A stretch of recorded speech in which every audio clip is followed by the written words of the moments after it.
여러분 반갑습니다. 제가 CEO 8기로 여기 수료를 했는데요.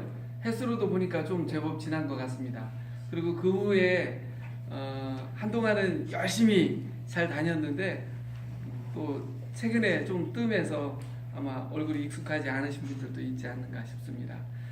저는 이제 오늘 이렇게 원장님 말씀을 듣고 오면서도 사실은 제가 여러분에게 좋은 말씀을 드리고자 오는 그런 것도 있었지만 그보다 더 큰 거는 여기 올 때마다 이렇게 힘을 딱 받는 그런 느낌이 옵니다.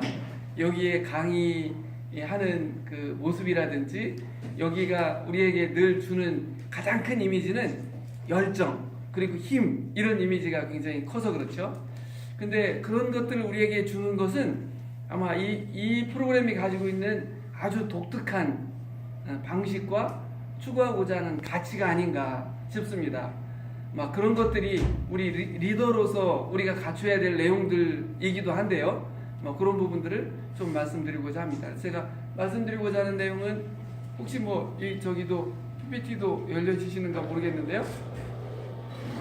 말씀드리고자 하는 거는 우리가 여기 공부하는 곳이 리더에 관련하는 거니까 리더라는 게 무엇인가 그런 내용과 또 이렇게 시대의 변화에 따라 리더의 상이 변화하게 되는데 어떻게 변해 오는가 그리고 변치 않는 리더의 모습이라는 게 어떤 것인가 그런 것 그리고 우리 더하님 리더십이 어떤 교육기관인가 그런 내용도 말씀을 드리고 마지막에 제가 이제 그 토목공학과를 나왔는데 물 쪽을 전공하는 사람입니다. 그래서 이제 물에서 물에서 배우는 리더십이라고 하는 게 이제 병영상수라는 표현을 제가 썼는데요. 마지막으로 그렇게 정리를 해드리는 것으로 진행을 하겠습니다. 시간은 6시 반부터 제가 7시 반까지 하는 건가요? 예, 그 정도 하면 될 것 같습니다. 제 소개는 아까 드렸고요. 자, 우리 사회가 어떻게 변해가고 있는가 이런 얘기 하기 전에 리더라고 하면 옛날에는 앞에서 끌고 가는 사람을 리더라고 통칭을 했죠. 근데 요즘의 리더는 그렇게 앞에서 끄는 수레를 앞에서 끄는 사람도 리더이지만 뒤에서 밀어주거나 옆에서 도와주는 사람도 요즘에 이제 리더라고 부릅니다. 왜 그러냐면 리더십의 유형이 변화했기 때문에 그렇습니다. 옛날에는 소위 수직적 리더라고 해서 리더가 이렇게 쫙 끌고 가는 어떤 리더 그 위에 탑에 있는 사람만 리더라고 불렀는데 요즘 사회는 함께 수레를 밀고 가는 사회이다 보니까 그렇게 수직적 리더, 권위적 리더가 아니라 요즘에는 수평적이고 협력하는 협력자들도 전부 리더라고 정의를 하게 됩니다. 자, 우리 이 사회를 보면 옛날에 한 3,000년 동안 우리는 농경사회를 거쳐왔습니다. 농경사회를 한 3,000년 거쳐왔다가 이제 1차 산업혁명을 계기로 해서 전기기관이 발명이 돼서 이제 기계화가 되고 그러면서 이제 산업사회가 시작이 됐죠. 그리고 산업사회 중반에 이제 2차 산업혁명이라고 하는 전기가 발명되면서 이 산업사회가 아주 빠른 속도로 진행이 되어 와서 한 300년 동안 산업사회를 마치고 우리나라 같은 경우는 이제 한 90년대 초반부터 소위 그 컴퓨터라는 게 나타나서 지식정보화 사회, 그러니까 제3차 산업혁명이라고 그러죠. 컴퓨터 혁명을. 그래서 지식정보화 사회를 거치고 있는데 아마 이 30년의 지식정보화 사회가 거의 끝나가는 시점이 아닌가 그렇게 생각이 듭니다. 앞으로는 이제 우리가 4차 산업혁명이라고 해서 소위 그 여러분이 알파고가 그 이세돌 구단과 대국을 하는 모습을 보면서 우리가 깜짝 놀랐죠. 아니 생각하는 기계가 사람보다 더 우수할 수 있다. 그래서 소위 생각하는 기계 지능형 기계죠. 여태까지 기계는 무슨 기계예요? 사람이 시키는 대로만 하는 기계였는데, 이제 앞으로 나오는 기계는 사람이 시키지 않아도 자기가 공부해서 사람보다 더 지혜로운 판단을 할 수 있는 사회. 그래서 이제 지능형 기계라고 합니다. 그동안의 기계는 그냥 일반 기계, 시키는 것만 하는 기계, 로봇이 나왔어도 사람이 시킨 대로만 하는 로봇이었다면, 앞으로의 기계는 사람이 시키지 않아도 자기가 공부해서 사람보다 더 좋은 판단을 하는 기계가 나타나는 시계가 됩니다. 그래서 앞으로는 소위 인공지능이라고 하는 AI, 그리고 지금은 사람이 인터넷을 하지만 기계가 앞으로는 자료도 받고 필요한 거 불러다 쓰고 그렇게 하는 사물 인터넷이라고 하는 IoT, 그리고 사람보다 더 좋은 판단을 하기 위해서 더 많은 지식 정보를 가공할 수 있는 기술을 빅데이터 기술이라고 하는데, 저런 새로운 기술들이 나타나서 사람이 생각하고 사람이 기억하고 생각하는 것보다 훨씬 앞서가는 새로운 부분들을, 그런 세상을 열어가게 될 겁니다. 근데 이런 세상들이 얼마나 남았을까 그렇게 생각하시는 분들이 계실 거예요. 근데 사실은 상당히 많은 부분 우리 곁에 와 있습니다. 지금 뭐 일본에서는 그 나리타 공항에서 도쿄까지, 우리를 말하면 인천공항에서 서울까지 다니는 택시를 무인 택시로 해서 무인 자동화 택시를 지금 시운전에 들어가서 이제 운영을 하기 시작했지 않습니까? 그리고 이런 그 지능형 사회는 모든 부분에서 다 함께 일어나는데요. 옛날 이 정보화 사회라고 하는 것은 컴퓨터를 관련하는 특정한 학문이, 전문 분야가 전문인들이 그런 사회를 이끌어 왔습니다. 그래서 짧은 시간이지만 30년 동안 우리가, 아마 여기 어르신들 세대에는 젊어서 컴퓨터를 보지 못했는데 30년이 지나니까 정말 핸드폰을 옆에 끼지 않으면 단 10분도 불안해할 정도로 이렇게 아주 컴퓨터 세상이 됐단 말이죠. 근데 그거는 특정한 전문 분야 그 세상을 이끌었어요. 근데 앞으로 이 인공지능 시대라고 하는 지능형 시대는 모든 산업 분야에 저런 AI, IoT, 빅데이터와 같은 인공지능을 활용한 기술들이 접목이 돼서 세상을 다 바꿔가게 될 겁니다. 제가 아까 자율주행 자동차라는 걸 이야기를 했지만, 지금은 이제 그 3D 프린터라는 게 일어나고, 또 헬스케어라고 하는 여러 가지 기계가 있어서 우리가 전자팔찌처럼 찌고 다니면 상시 제가 가지고 있는 그 건강에 대한 정보들이 클라우드 컴퓨터라고 하는 컴퓨터에 저장이 돼서 그게 모든 의료기관하고 연동되고 사물 인터넷으로 연동되고 해서 제 건강 정보를 굉장히 자세하게 종합적으로 분석해서 저한테 제공을 해주고, 언제쯤 병원에 가봐라, 어떤 병이 있을 가능성이 있다, 이런 것들도 상시 알려주는, 건강을 얼마나 해라, 무슨 음식을 먹어라, 이런 것들도 상시 알려주는 시대가 될 겁니다. 그게 아마 한 5, 6년? 길게 봐도 10년쯤이면 누구나 다 핸드폰을 쓰듯이 보편화돼서 우리 생활에 활용하는 시대가 10년 안에 올 거거든요. 아침에 일어나면 우리 비서 로봇이 아침에 초인종을 눌러서 깨워주고, 또 3D 프린터가 우리가 원하는 음식을 만들어주기도 하고, 또 아침에 출근한다고 딱 나오면 우리 이제 운전을 하는 게 아니라 제가 타고 다니는 차가 자율주행 무인 운전을 해서 원하는 곳까지 데려다주고, 우리 사무실의 환경들은 지금과 같을까요? 제가 보기에는 우리가 한 30년 전에는 이제 공무원 하신 분들도 많이 계시는데, 옛날에는 공무원 한 분 옆에 계시면 상고 나온 타이피스트가 옆에 있어서 공무원이 이렇게 쭉쭉 손으로 써주면 타이피스트가 딱 타이핑을 해서 그 공문서 처리를 했거든요. 근데 지금은 뭐 그렇지 않잖아요. 그때 이제 우리 PC 컴퓨터를 내보내면서 그때 우리 그 PC 컴퓨터를 개발한 IBM 회장이 뭐라 그랬냐면 이 PC 컴퓨터 하나가 1000명의 일을 대신한다, 그런 얘기를 했었어요. 근데 그때 다 의아하게 생각을 했죠.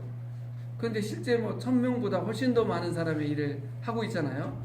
옛날 농사 짓던 시절에는 정말 100명이 농사 일을 지면 그 중에 그 관공서 업무 처리를 하거나 이런 행정 공무원이 10명 정도 있었다고 치면, 그러더라도 그 100명이 먹고 사는 게 먹는 것조차가 해결이 안 될 정도로 어려웠잖아요. 그런데 산업사회를 가면서 기계가 새로운 상품들을 만들어줘서 여러 가지 건강이나 우리의 복지 수준을 굉장히 높였음에도 불구하고 저 때는 어떻게 해요? 한 60명 정도, 70명 정도가 일하면 100명이 먹고 사는 사회가 됐어요. 지식정보화 사회에서는 지금은 우리 사회 어때요? 아마 생산에 가담해서 뭔가를 생산하는 사람은, 직접적인 생산을 하는 사람은 절반도 안 되죠. 절반 이상이 다 직접적인 생산을 하지 않고 남들이 생산한 걸 가지고 활용해서 먹고 사는 세상이 되죠. 앞으로 이 창조사회가 되면 기계가 알아서 필요한 기계를 만들고 생산을 하기 때문에 아마 한 20-30%만 일을 하면 100% 이 사람들이, 나머지 사람들이 다 먹고 사는 세상이 될 거예요. 그러니까 일자리는 계속 줄고 뭐 고급 일이 생기겠지만, 그러니까 일자리의 종류가 어떻게 되겠어요? 사람들이 복지나 어떻게 즐겁게 생활할까, 이런 곳에 관련되는 일자리들로 다 바뀔 거예요. 그죠? 그러니까 엄청나게 빠른 속도로 세상이 바뀌어가는데, 그렇게 될 때마다 어떤 것들이 사회에 중요한 가치가 되어갔는가, 그럼 보면 농경사회에서는 일단 땅이 많아야 일단 되는 거죠. 땅에서 농사를 짓고 사니까. 그때 누가 중심적인 세력이냐면 봉건 영주, 땅 가지고 있는 사람, 그리고 어떤 땅에서 농사를 짓는 노동력, 이게 이제 중요한 가치였어요. 산업사회 때는 누가 중요해요? 특허라고 하는 기술이 중요한 사회예요. 그때는 어떻게 해요? 공장에서 기계로 찍어서 많은 생산품들을 만들어내니까 공급자 중심의 사회, 누가 대량으로 만들어서 주는 사람이 이제 사회에서 가장 대접받는 그런 사회였어요. 그런 사회에서는 뭐가 중요하냐? 얼마나 똑똑하냐, 누가 좋은 기술을 가지고 있느냐, 그런 사람들이 대접을 받아요. 그래서 어떻게 해요?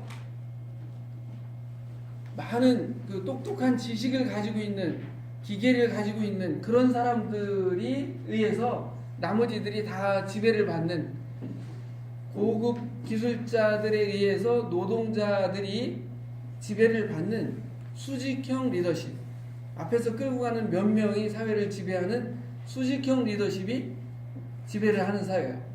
그러니까 저런 사회에서는 똑똑한 게 최고의 리더십이에요. 물론 그 전에는 어땠냐? 농사를 질 때는 지혜와 경험이 중요했어요. 그래서 그 초창기에는 어땠냐? 농사를 지려면 그 사계절 언제쯤 파종을 해야 되고, 언제 수확해야 되고, 하늘이 어떠면 언제 비가 오고, 이런 것들을 알아야 되잖아요. 그래서 우리가 한 5000년 전에 소위 이 사회가 처음 구성되었고, 이제 정주 환경으로 해서 이렇게 안착돼서 살기 시작할 때는 이 세상의 이치를 잘 아는 사람, 그러니까 다시 말하면 점성가, 점을 잘 치는 사람. 그러니까 점을 잘 친다는 게 따지고 보면 뭐예요? 하늘의 별자리를 보고 이렇게 하늘의 구름이나 이런 걸 보면 언제쯤 비가 오겠다, 계절이 어느 때쯤 가니까 지금은 뭐를 파종하면 좋을 때다, 이런 거를 아는 사람이 최고의 권위자예요. 그런 사람들이 누구래요? 나라를 이제 대장이 돼서 소위 나라의 군주의 역할을 한 거죠. 그죠? 그때는 그래서 최고의 리더는 소위 점성가, 무당, 이런 게 이제 최고의 권위자였어요. 그래서 우리 여러 사람이 모여 살면서 정주할 때 최고의 리더는 점성술, 그러니까 점을 잘 치는 사람이었거든요. 그랬다가 그게 이제 그 농사 짓는 가정 단위나 마을 단위로 오면 누구예요? 제일 경험 많은 어르신들이 농사 짓는 방법을 제일 경험이 많거든요. 그래서 그런 때는 그런 어르신들이라고 하는 분들의 말을 잘 복종해서 일을 하면 그르침이 없어서 이 순종의 리더십들이 굉장히 발달해 있었어요. 그래서 이 시기에 뭐가 다 나와요? 우리가 소위 이제 여러 종교들과 함께 이 무당이라고 하는 점성이라고 하는 것으로부터 뭐가 나오냐면 이제 종교가 나오면서 종교의 리더가 나오는 거고, 가정 단위에서는 그 어르신을 존중하는 소위 유교 문화라든지 이런 그런 문화들이 쭉 발전하는 거죠. 그러니까 그 시대에는 그래서 그런 리더십이 이제 중요했고, 이렇게 이제 산업 사회에서는 똑똑한 게 중요하니까 누가 똑똑하냐, 그런 그 똑똑한 사람을 중심으로 해서 똑똑한 사람이 이제 소위 군주 왕이 되기도 하고, 그 왕이 직접 똑똑하지 않으면 왕을 보필하는 주변의 구조들이 그 왕을 그런 똑똑한 사람들이 모여서 나라를 지배하는, 그러니까 직장도 마찬가지고 가정도 마찬가지죠. 그렇게 됐다가 지식정보화 사회로 오니까 어떻게 됐어요? 누구나 인터넷을 통해서 정보를 취득하니까 더 똑똑하고 더 많은 지식을 갖고 있고 없고가 없어졌어요. 네이버만 치면 누구나 다 똑같아요. 대통령이나 우리 국민이나 다 정보를 공유해요. 그렇죠? 그러니까 옛날에 대통령 그러면 어떻게 해요? 직장 안에서도 직장의 리더 그러면 여러 부처에서 일어나는 정보들을 다 가지고 있으니까 A라는 뭐 총무과, 여기는 뭐 생산과, 여기는 뭐 무슨 과 이렇게 근무를 하잖아요. 그럼 그 부서 사람들은 자기 업무밖에 모르는데 그거를 관리하는 부장이나 과장, 사장이나 이런 사람들은 여러 부처의 일을 정보를 다 가지고 있어서 서로 너는 뭐가 부족해, 너는 뭐가 부족해를 다 해서 더 잘난 척을 하면서 리더 역할을 할 수 있었는데, 지금은 정보가 다 통용이 되기 때문에 그런 게 안 통해요. 그래서 이제 대통령도 물러가고 뭐 이런 상황이 오는 거죠. 그래서 과거의 권위적 리더십을 가지고 있으면 우리 이 사회에서는 아무도 통솔을 할 수 없어요.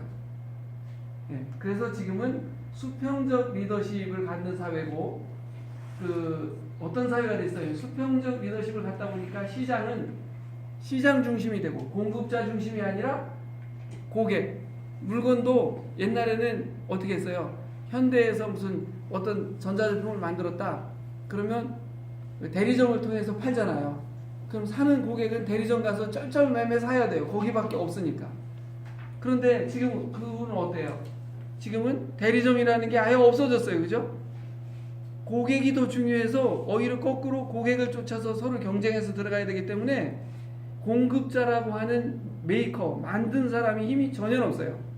누가 제일 힘이 세냐면 사는 구매자하고 구매자의 가까이에 있는 마켓, 예를 들면 백화점이나 이런 마켓이 훨씬 더 생산자보다 힘이 세요.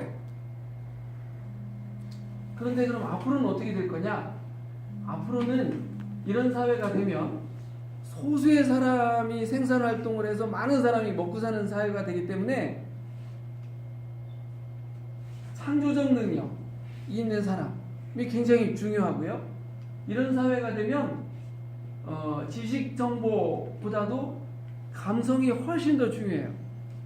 그러니까 지금은 여러분이 선거 같은 걸 해보면 알지만 옛날에는 그래도 좀 우리 시장님 뽑으려면 조금 똑똑한 사람이 해야지, 또 조금 경험도 많고 카리스마 있는 사람이 해야지 그랬지만, 지금은 여기서 뭐 한 10년 전쯤 제가 들은 이야기인데, 초등학교나 이런 데서 반장 선거를 하려면 우리 때만 해도 똑똑한 애를 그래도 반장으로 시켜야 된다 이런 생각이 있었잖아요. 요즘 반장은 말 잘 듣는 애, 나한테 심부름 잘하래, 그런 애를 반장으로 뽑는다고 하더라고요. 그게 한 10여 년 전 들은 이야기예요. 우리 사회도 마찬가지예요. 우리 사회도 시장님이나 구청장님이나 이런 데 뽑을 때 옛날에는 우리를 쫙 끌고 가서 잘 살게 해줄 사람 이런 걸 뽑았지만, 지금은 누가 나한테 잘할 수 있나, 누가 내 인권을 잘 지켜주나, 나한테 나를 무시하지 않나. 다시 말하면 지성보다는 감성을 중시한다는 거죠. 기분 나쁘면 다 싫다는 거죠. 내 먹고 살고 배부르는 거 다 그런 거 다 충분히 할 수 있는데 나 기분 나쁘면 어떤 사람도 싫다. 이게 이제 사회. 앞으로 사회는 이게 더 심각해질 거예요. 그래서 지성보다는 감성을 자극하는 리더로 가야 된다. 그래서 사실 제가 개성 시대 그렇지만 사실은 제가 저희 감성 사회라고 그렸는데 원장님이 개성 사회라고 하셨어요. 그래서 하여튼 지금은 앞으로 세상은 개개인을 기분 나쁘게 하지 않는, 개개인을 기분 좋게 하는 리더만 살아남는 리더가 됩니다. 상대를 기분 좋게 하려면 그럼 어떻게 해야 되는가? 그건 이제 우리 책에 나오는 대로 뭐죠? 존중, 배려, 소통, 봉사, 뭐 이렇게 해야 상대가 좋아하니까요. 우리 책에 나오는 제목에 있는 대로 이제 그게 이제 리더가 갖는 덕목이죠. 자, 그래서 우리 원장님이 만드신 그 리더십 책은 굉장히 이 사회에서도 괜찮았지만 이 사회에서도 잘 적응하는 정말 좋은 리더상을 잘 엮어놓은 책이라는 생각이 저는 들었어요. 앞으로는 이 소비자 중심이에요. 이제 시장도 필요 없어요. 우리 뭐 무슨 백화점 이런 것들이 아마 얼마나 살아남을지 몰라요, 사실은. 앞으로는 백화점이 얼마나 가겠어요. 소비자가 웬만한 건 자기가 직접 만드는 세상이 돼요. 이제 3D 프린터로 집도 짓잖아요. 자동차도 만들잖아요. 3D 프린터로 내가 먹는 음식도 만드는 세상이 된단 말이에요. 근데 누가 집 짓는 사람, 무슨 자동차를 만드는 사람, 뭘 하는 사람, 공급자라고 하는 게 이제 굉장히 의미가 없어져요.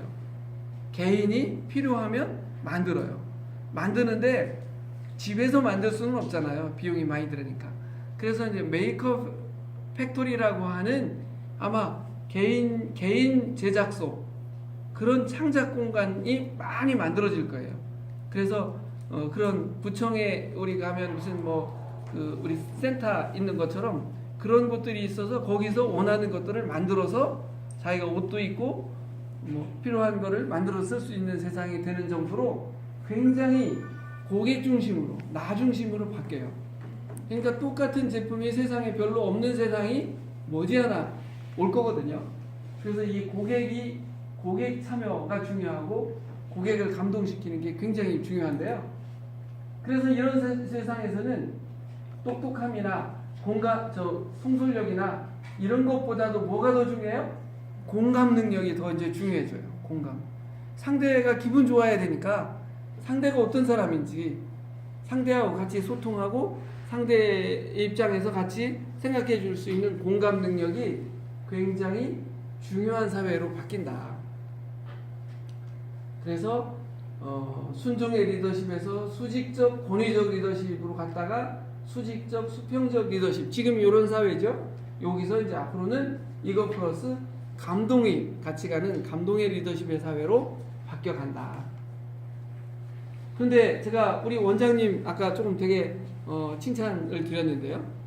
그 리더가 갖는 몇 가지 상이 있는데요. 그래서 우리 그 사회를 보면 과거 산업화사에서는 명령, 조작, 이렇게 해서 어떤 영웅적 결단으로 쫙 앞에서 힘세게 끌고 가는 리더가 중요했지만 앞으로는 소통과 설득, 그리고 결정을 해도 같이 결정을 해야 돼요.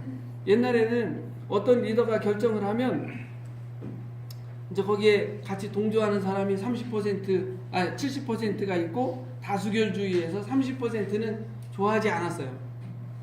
그렇지만 그냥 앞에서 누가 리더가 딱 의사결정을 했기 때문에 그냥 따라가는 거였거든요. 근데 요즘은 30% 소위 소외자라고 하는 사람은 그 끝까지 동조를 안 해요. 그래서 어떻게 해야 돼요? 좋아하는 70%와 좋아하지 않는 30%가 있다고 해도 그들이 함께 결정을 하게 해야 돼요. 그러면 자기가 결정하는 그 자리에서 자기가 거기서 포기하는 거죠. 그래, 70%가 이런 이유로 좋아하니 내가 양보하겠다. 이렇게 마음 먹게 해줘야 그런 똑같은 결정을 하더라도 뒤에 그 브레이크를 안 걸고 동참해줘요. 그래서 의사결정에 무조건 참여시켜야 된다. 옛날에는 그냥 쫙 그 똑똑한 사람 몇 명이 쫙 의사결정해서 딱 결정하면 나중에 따라와. 이거는 70%가 찬성하는 거니까 30% 무시하고도 가. 그렇지만 그것도 안 된다는 거죠. 30%도 조금 시간이 걸리더라도 의사결정에 참여해서 의사결정을 할 때 포기하거나 이해하거나 양보하거나 해서 결정하도록 해줘야 원만하게 끌고 갈 수 있다는 거예요. 그래서 이제 이 공동의 의사결정 때문에 요즘에 나오는 의사결정 방법 중에 하나가 뭐 공론화의원회라든지 그런 것들이 많이 하는 거고요. 요즘에 이제 개헌 얘기를 많이 하잖아요. 우리나라의 틀이 뭐 이런 것들이 잘못됐다. 거기서도 제일 중요하게 생각하는 게 하나가 뭐냐면 여태까지는 대의민주제라고 그래서 우리 국회의원 뭐 도지사 시장 뽑아놓고 나면 그다음부터는 그 사람들이 우리를 지배만 했어요. 그런데 그렇게 하지 않겠다는 거죠. 우리가 계속 끝까지 참여해서 저 사람들이 잘하나 못하나를 계속 감시하고 잘못할 때 딱딱 끌어내리거나 지시하거나 이렇게 할 수 있도록 직접 민주주의적 요소를 많이 넣자는 거예요. 뽑아놓고 4년 동안은 우리가 계속 당하기만 하니까 안 된다. 뽑긴 뽑지만 내가 다 할 수 없어서 간접민주주의로 뽑긴 뽑지만 뽑아놓고서도 계속 내가 감시하고 관리하겠다. 이제 그렇게 하는 참여민주주의로 헌법 개정을 해야 된다는 거거든요. 물론 그 중에 대통령 권한을 내려놓는 것도 있고 중앙정부의 권력을 지방으로 분산하는 것도 있고 많은 것들이 포함되어 있지만 어쨌든 궁극적인 거는 국민이 한 명 한 명이 다 자기가 하는 국가의 정부의 의사결정에 참여하는 구도로 바꾸겠다. 그게 뭐예요? 이런 공동의 의사결정 체제로 가겠다는 거죠. 그래서 우리 사회의 리더, 제가 따로 솔직히 자료 준비를 잘 못해서요. 한 2주 전인가 2주인가 3주 전에 현대 사회의 리더는 어떤 모습이어야 되나 이제 그런 이야기를 글로 하나 좀 쓴 게 있어서 네이버에서 제 이름 치면 거기 신문 기사로 나가 있는 거라서 이제 나와 있어요. 그래서 이제 제가 말씀드린 것처럼 이제 세상이 자꾸 개인화, 대성화 이렇게 바뀌어가서 지금은 혼밥, 혼술 이런 이야기들이 많이 나오고 그래서 과거에 수직적, 권위적, 에리트적 리더십이라는 게 이제 안 맞고 앞으로는 이 정보화 시대 때문에 누구나 같은 다 똑똑해지고 다 정보를 똑같이 공유하기 때문에 좀 달라지고 있다. 특히 4차 산업혁명 시대에 가면 이 개인화와 감성화가 더 급속도로 진행될 것이라서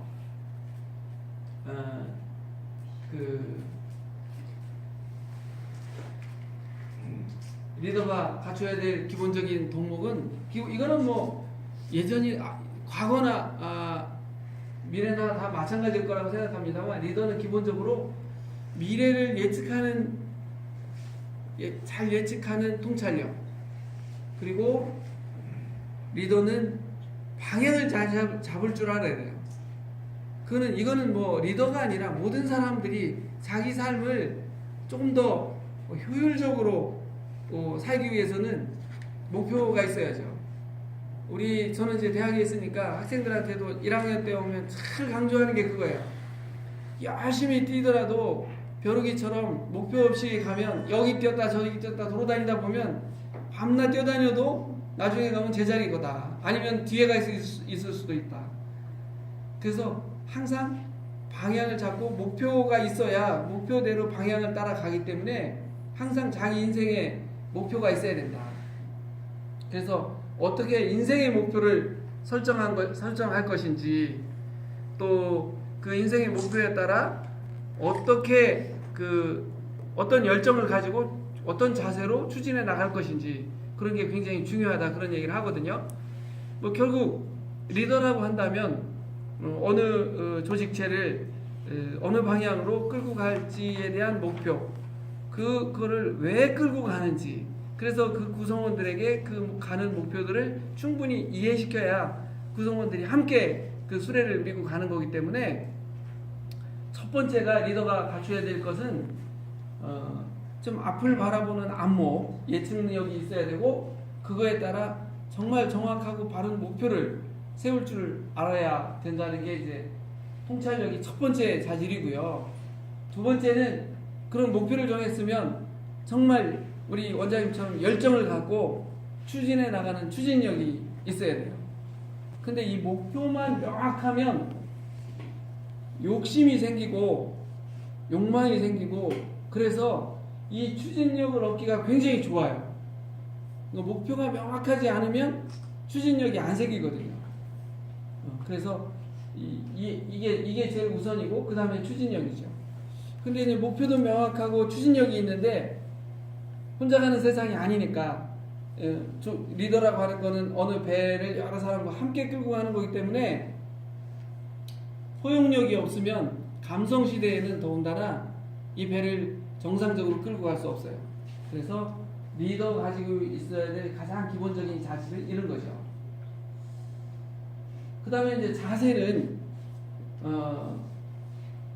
이런 것들을 실천해 나가기 위해서 소통하고, 이건 뭐 우리 교재에서 이제 이 과정에서 계속 아주 반복적으로 공부를 하게 될 거예요. 소통하고. 소통을 하려면 더 먼저 뭐예요? 소통을 잘하는 첫 번째는 경청이죠. 남이 이야기하는 걸 충분히 들어야 그 다음에 그 사람하고 대화하는 소통이 가능해요. 제가 요새 이제 이렇게 그 총장 나간다고 선거하러 다니거든요. 우리 이제 교수 270명, 직원 한 150명, 학생 대표들 한 60명 이렇게 이제 선거를 하는데요. 옛날의 선거는 이렇게 그 중에 소위 선거 참모라고 하는 그런 사람들, 이렇게 선거꾼들이 있잖아요. 그런 사람들 몇 명 포섭해가지고 가서 이제 막 나팔수하게 해가지고, 와 누가 세다 그러면 이제 그 센 사람 쪽으로 이렇게 물려가는 그런 선거 방식을 했어요. 일반 시중의 선거는 아직도 그런 선거 방식을 많이 쓰죠. 시장이나 구청장이나 이런 사람 뽑을 때는 아무래도 그렇잖아요, 그죠? 왜냐면 그 사람하고 나하고 직접적인 이해관계가 별로 없기 때문에 그래요.